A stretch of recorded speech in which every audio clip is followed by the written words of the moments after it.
अंतर्गत अगली अभिक्रिया है ब्रोमीनीकरण, यानी थायोफीन की अभिक्रिया ब्रोमीन के साथ FeBr3 या CCl4 यानी कार्बन टेट्राक्लोराइड या एसिटिक अम्ल और ईथर के मिश्रण की उपस्थिति में करवाने पर 2-ब्रोमो-थायोफीन बनता है। जबकि थायोफीन की अभिक्रिया क्षार की उपस्थिति में कराएं तो 2,5-डाई-ब्रोमो-थायोफीन बनता है। N-ब्रोमोसक्सिनिमाइड से थायोफीन की अभिक्रिया करवाई जाए तो इससे भी ब्रोमीनीकरण होता है और इससे 2-ब्रोमो-थायोफीन बनता है। इसी तरह से थायोफीन का आयोडीनीकरण भी किया जा सकता है, यानी थायोफीन की अभिक्रिया आयोडीन के साथ फेरिक आयोडाइड की उपस्थिति में कराएं तो इससे 2-आयोडो-थायोफीन बनता है। मर्क्यूरिक ऑक्साइड की उपस्थिति में करवाने पर भी 2-आयोडो-थायोफीन प्राप्त होता है। नाइट्रीकरण, थायोफीन का नाइट्रीकरण अर्थात HNO3 यानी नाइट्रिक अम्ल के साथ क्रिया। थायोफीन नाइट्रिक अम्ल के साथ अभिक्रिया करके सांद्र H2SO4 की उपस्थिति में अभिक्रिया होती है और इससे 2-नाइट्रो-थायोफीन बनता है। सल्फोनीकरण, थायोफीन का सल्फोनीकरण यानी थायोफीन की सांद्र H2SO4 के साथ क्रिया कराने पर थायोफीन 2-सल्फोनिक अम्ल बनता है। सांद्र सल्फ्यूरिक अम्ल के अतिरिक्त सल्फर ट्राइऑक्साइड यानी SO3 और पिरिडिन, इससे भी थायोफीन का सल्फोनीकरण आसानी से हो जाता है और थायोफीन 2-सल्फोनिक अम्ल ही बनता है। फ्रिडल-क्राफ्ट अभिक्रियाएं, फ्रिडल-क्राफ्ट अभिक्रियाओं में पहली अभिक्रिया है एल्कलीकरण।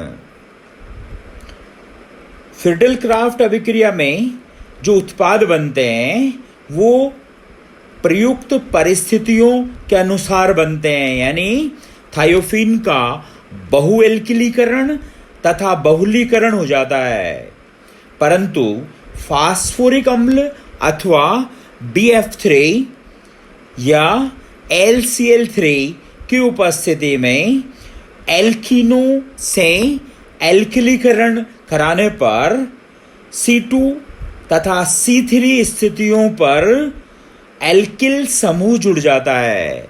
जैसे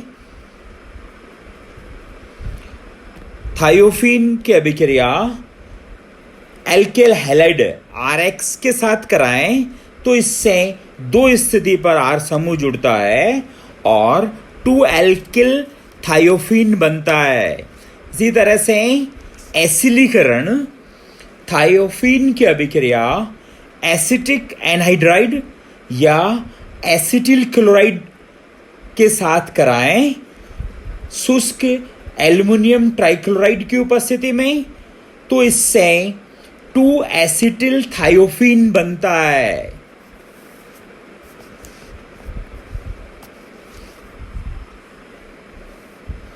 इसी तरह से एसिटिलीकरण में भी 2-एसिटिल थायोफीन बनता है, यानी एसिटिल क्लोराइड की अभिक्रिया थायोफीन से कराने पर 2-एसिटिल थायोफीन बनता है।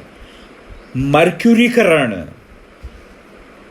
थायोफीन की अभिक्रिया मर्क्यूरिक क्लोराइड के साथ कराएं तो इससे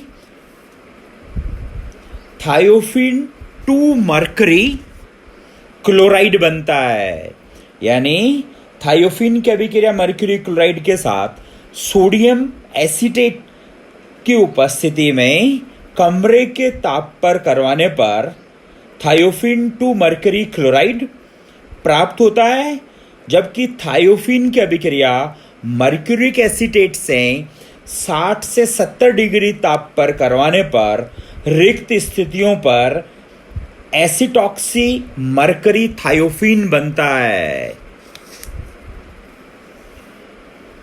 गाटरमान अभिक्रिया। थायोफिन की अभिक्रिया हाइड्रोजन साइनाइड के साथ HCl की उपस्थिति में करवाने पर थायोफिन 2 कार्बियल बनता है और NH3 सह उत्पाद के रूप में प्राप्त होता है। गाटरमान कॉच अभिक्रिया। इस अभिक्रिया में थायोफिन की अभिक्रिया कार्बन मोनोऑक्साइड के साथ HCl की उपस्थिति में कराएं तो थायोफिन के C2 पर फार्मिल समूह यानी CHO समूह जुड़ जाता है। 2 फार्मिल थायोफिन बनता है। हॉबेन हॉस अभिक्रिया। थायोफिन की अभिक्रिया मैथिल साइनाइड के साथ कराएं तो इससे HCl की उपस्थिति में अभिक्रिया होती है और 2 एसिटोथायोफिन बनता है। मैनिक अभिक्रिया।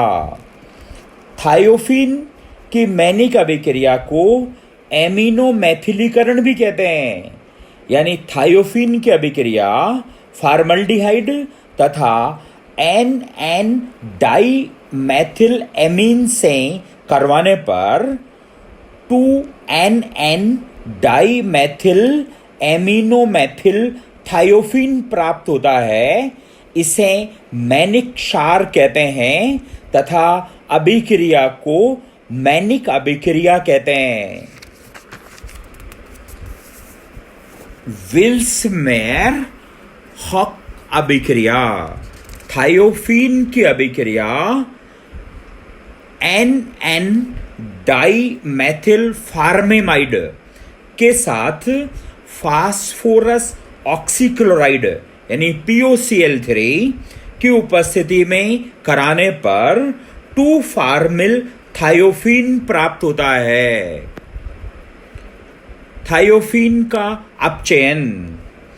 थायोफिन का सामान्य अपचयन यदि करवाया जाए तो यानी उत्प्रेरक जिंक या कॉपर की उपस्थिति में, तो इससे 2,5 डाइहाइड्रोथायोफिन बनता है। जबकि कॉपर, निकिल, पैलेडियम या प्लेटिनम उत्प्रेरक की उपस्थिति में यदि थायोफिन का हाइड्रोजनीकरण यानी H2 के साथ क्रिया कराएं, अपचयन कराएं, तो इससे 2,3,4,5 टेट्राहाइड्रोथायोफिन बनता है। थायोफिन का ऑक्सीकरण में मेटाक्लोरोपरबेंजोइक अम्ल से थायोफिन का ऑक्सीकरण करवाने पर अस्थायी थायोफिन सल्फोक्साइड तथा थायोफिन सल्फोन बनते हैं, जो चक्रीय योगात्मक अभिक्रिया से तुरंत चक्रीय योगोत्पाद बना देते हैं। यानी थायोफिन का सीधा ऑक्सीकरण नहीं होता, पहले ये अपचयित होकर 2,3,4,5 टेट्राहाइड्रोथायोफिन बनाती है और उसके बाद ऑक्सीकृत होकर सल्फोन का निर्माण होता है।